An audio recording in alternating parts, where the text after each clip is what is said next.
So I'm going to try to strain this tincture that I had a little piece of turmeric root, which is good for inflammation and that kind of thing. And I did it back in January 7th. So kind of between that 4 to 6 week period, maybe a tiny bit longer. Looks kind of like that. And it's a tincture with 40%, 60% vodka to get out most of the plant constituents. Let's see, it's been here for a while.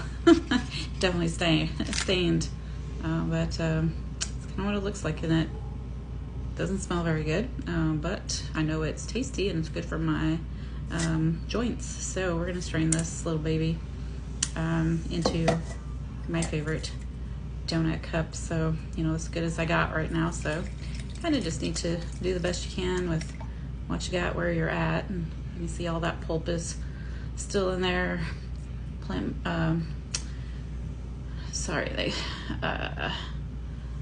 Anyway, there you go. So got most of it out.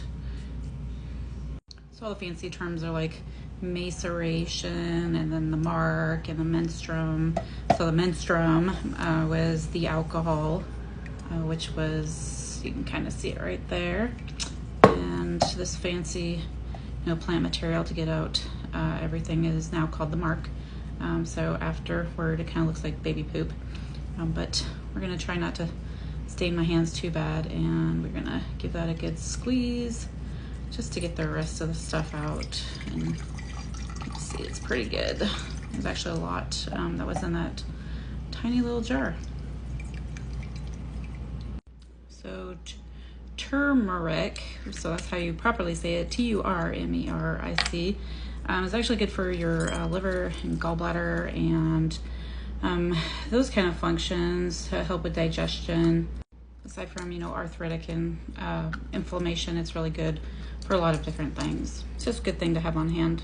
One of the other neat things about turmeric is it actually crosses the blood-brain barrier, so it works really effectively as an anti-inflammatory. So we're gonna put it in this jar with my really handy camping funnel. Let's see if I can get this in there without spilling too much. Yeah, that didn't work. So that definitely worked. That was pretty handy. Now we're just gonna label it with my fancy painter tape and give it a dropper. And it's good for up to 1 teaspoon 3 times a day. Another thing to note is if you have a dry constitution, it can cause nervous agitation if you take too much.